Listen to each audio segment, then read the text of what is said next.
of offshore ships. When we pulled our troops out, we essentially sent a message to the Iranians, you win. We will respond to terrorism by retreating.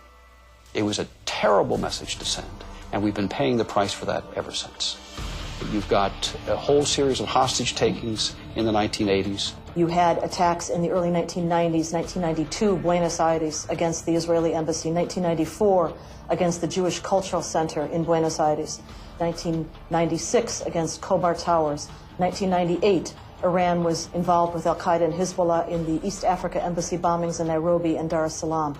In the year 2000, Iran was involved with Hezbollah and Al-Qaeda again against the USS Cole. You've got the attacks against Riyadh and so forth. We know from the 9/11 Commission report that Iran provided substantial material support to the hijackers who would launch the 9/11 attacks in the United States. There's clearly a direct connection between the Iranian petroleum and gas industry and its support for global terrorism. They send that money to Hamas in Gaza, and they send that money to Nasrallah of Lebanon. Hezbollah in Lebanon used to receive $300 million a year. After 2006, according to open sources, they have been receiving close to $1 billion a year. They worked with just about every Islamist terrorist group in the world. More recently, Iran has supported militant actions against U.S. troops fighting in the region. Iran has not been really very subtle about confronting us in Iraq. It is increasingly apparent to both coalition and Iraqi leaders that Iran, through the use of the Quds Force, seeks to turn the Iraqi special groups into a Hezbollah-like force to serve its interests and fight a proxy war against the Iraqi state and coalition forces in Iraq. Highly sophisticated weapons known as explosively formed penetrators, or EFPs, can be directly tied to Tehran. They are responsible for at least the deaths of 500 Americans, and now they're moving them over to Afghanistan.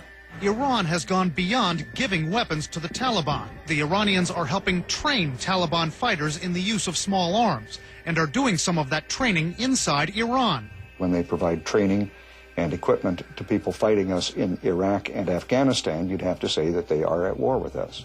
Ayatollah Ruhollah Khomeini was the one who sparked the current wave of global Islamic terrorism through the Islamic Revolution of 1979. وسيبقى الشعار الذي علمنا إياه في هذا العصر إمامنا الخميني عاليا قويا مرتفعا الموت لأمريكا الموت لأمريكا الموت لأمريكا الموت لأمريكا الموت لأمريكا. Khomeini came as a supreme leader with the power of God. His power was above the Constitution. The first month that the new regime came in, they murdered 3,500 officers of the Shah's army. Within 2 to 3 years, they had murdered 100,000 people in Iran for political reasons. Khomeini was behind all of the terrorist attacks against the United States. He was behind the taking of U.S. hostages, of French hostages. He was behind the creation of Hezbollah in Lebanon. He was behind the murder of dissidents all around the world. The very first killing was right here in Washington, D.C., just a couple of months after the revolution. But after that, the Iranians moved mainly to Europe. They killed Shapur Bakhtiar, former prime minister in Paris. They killed Gasimlu in Vienna, Austria. The famous Mykonos killings in 1992 in Germany. It was worldwide. Wherever they could track down their opponents, they would kill them.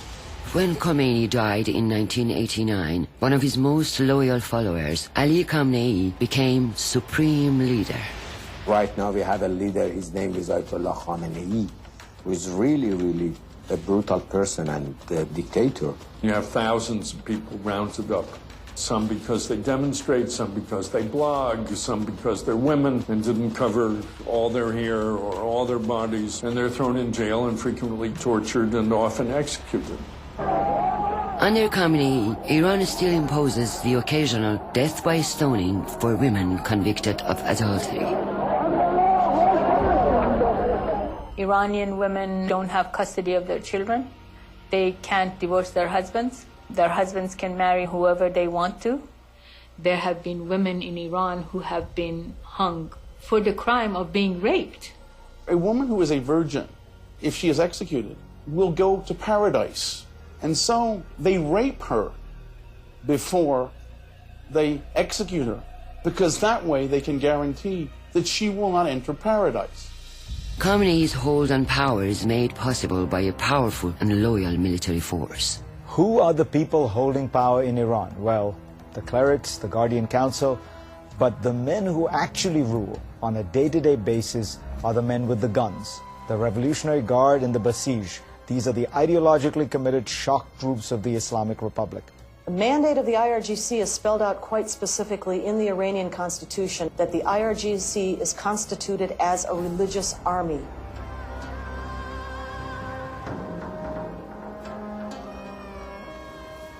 Not only does the Constitution say its mission is jihad, it quotes the Quran in verse 860, which says, strike terror into the hearts of the enemy.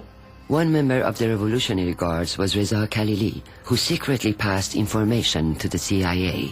He now disguises his identity living in the United States. The Revolutionary Guards were formed initially to secure the country against any coups or potential takeovers. But the Guards expanded from that immediately. Today, the Islamic Revolutionary Guards Corps, or IRGC, has 125,000 fighters, with tens of thousands of additional members in its paramilitary wings. They took hold of the financial parts of the country. They expanded into terrorism. They expanded into the foreign ministry, where they were sent as diplomats to Iranian consulates and embassies. General Petraeus said Iran's ambassador in Baghdad, also a part of Iran's Al-Quds force. The Quds force controls the policy for Iraq. They have their own intelligence service, their own university, their own businesses. They control an enormous amount of Iranian industry, including the oil business. The IRGC is so deeply entrenched in Iran's economy and commercial enterprises, it is increasingly likely that if you are doing business with Iran, you are doing business with the IRGC. Iranian President Mahmoud Ahmadinejad is particularly loyal to the mandate of the Revolutionary Guards. Ahmadinejad started with the Revolutionary Guards. He rose up to ranks by proving to the regime that he was a true believer.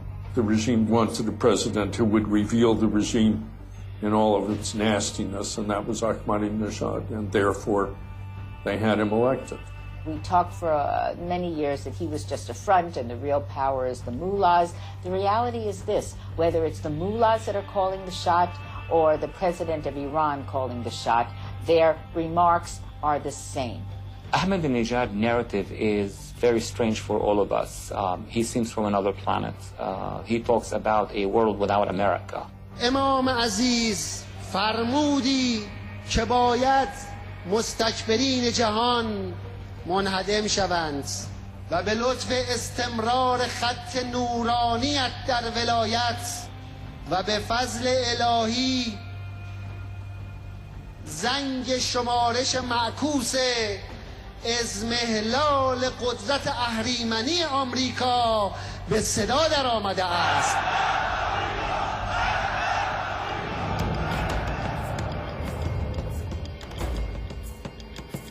The Iranian regime will use whatever means it can to try to export the revolution. They believed that they should export these ideas first to Islamic countries to make Islamic Republic in every Islamic country and then export that to all the world. The revolution succeeded in bringing radical Islamic fundamentalism throughout the Muslim world. Since its inception, the Khomeinist regime of Iran was already building what became later its international alliance of the 21st century. By the mid-80s, Iran has already reached the Eastern Mediterranean, Syria, Hezbollah, and as of the 90s, Hamas inside the Palestinian communities. Today, we look at Eastern Arabia, we look at northern Yemen and southern Saudi Arabia. The Iranians have been accused of providing support for the Houthis and using them in a proxy war against Yemen's Sunni Muslim majority. The way events are moving in this country indicates to us that Iran wants to export the Shia ideology by force. We look even into Africa, West Africa. We look nowadays into Latin America, from Caracas, from Venezuela, all the way down to Argentina. Iran has made a conscious decision to infiltrate the Western Hemisphere in Latin America. It's pretty clear that they've also looked at other countries in Central and South America, trying to line up a group of like-minded people who have as a primary goal sticking it in the United States' eye and working against our interests wherever they are.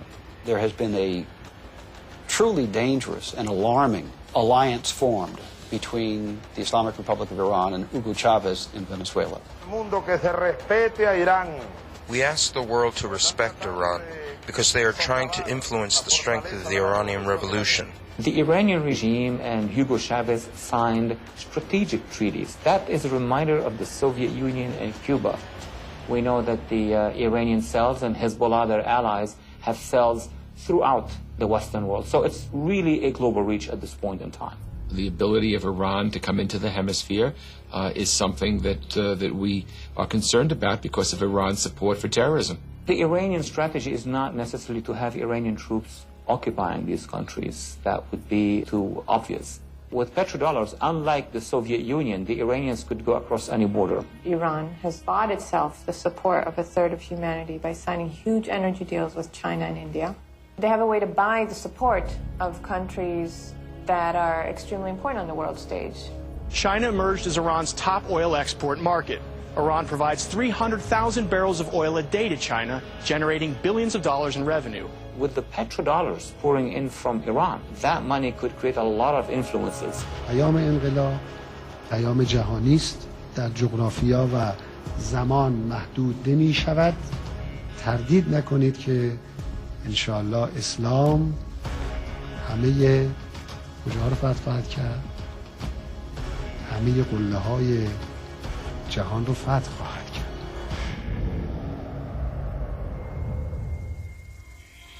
Today, the Iranian regime is on the verge of becoming a nuclear power. In 1968, Iran, under the Shah's leadership, signed the Nuclear Non-Proliferation Treaty and began working on a nuclear energy program. With the overthrow of the Shah, the Iranian nuclear program went into remission. At the time, Khomeini didn't value the potential of Iran's energy program. But within a few years, circumstances would change.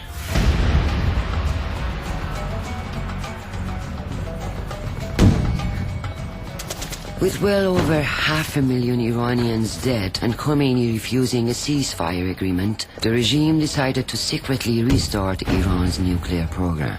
The details of the program would eventually become the subject of international scrutiny and debate. Iran commits under the Non-Proliferation Treaty not to do anything that would lead to the development of nuclear weapons. It pledges to be a non-nuclear weapons state. It's entitled to, under the treaty, to peaceful civil nuclear power, and there is an ambiguity there. Yet, Iran is one country that may never need another source of energy. Iran sits on enormous reserves of fairly clean-burning and super cheap natural gas. They're arguing they need to make fuel to be independent.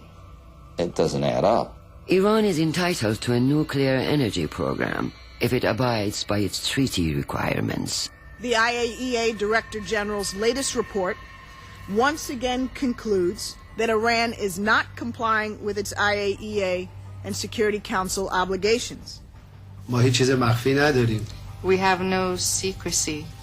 و در چارچوب مقررات آژانس کار میکنیم. And we work within the framework of the IAEA. How many more lie buried? That's the question for Iran tonight, after revealing it had been concealing a second secret nuclear